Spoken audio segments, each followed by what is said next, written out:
Mahabharat episode 5। Hastinapur का उत्तराधिकारी, संकट और वंश की दरार। हस्तिनापुर अब भीष्म के संरक्षण में स्थिर दिखाई देता था, पर भीतर ही भीतर भविष्य की नींव दरकने लगी थी। राजा शांतनु के बाद सत्यवती की आशा उनके पुत्रों पर टिकी थी, किंतु नियति ने एक के बाद एक आघात दिए।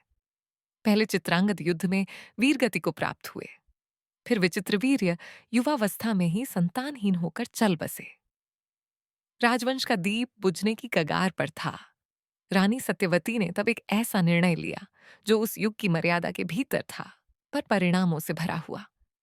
उन्होंने अपने पूर्व जन्म के पुत्र महर्षि व्यास को आमंत्रित किया, वंश की रक्षा के लिए नियोग की प्रथा के अनुसार उत्तराधिकारी उत्पन्न करने हेतु। व्यास का तेज असहज कर देने वाला था। उनका रूप तपस्या का परिणाम था, भव्य नहीं, भयावह। विचित्र वीर्य की रानियां अंबिका और अंबालिका इस सत्य को स्वीकार न कर सकीं। अंबिका ने व्यास को देखकर आंखें मूंद लीं। उससे जन्मा पुत्र हुआ धृतराष्ट्र, बलवान, बुद्धिमान, पर जन्म से ही अंधा।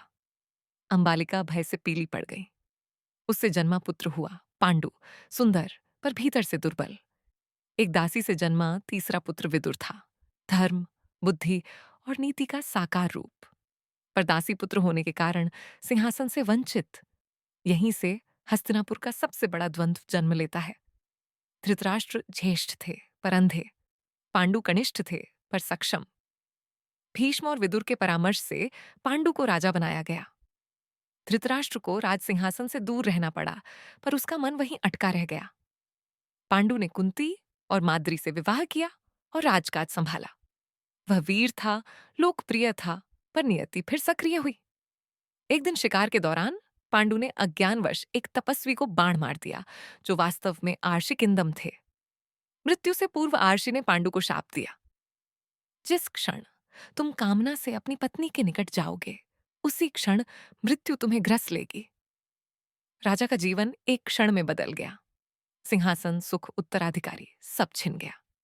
पांडु ने राज्य त्याग दिया और वनवास का मार्ग चुना।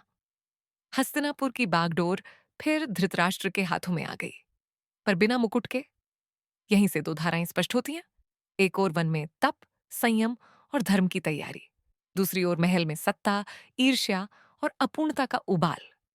ये उत्तराधिकारी संकट केवल राजनैतिक नहीं था, ये मनुष्यों के भीतर पनपती आकांक्षाओं का संकट था।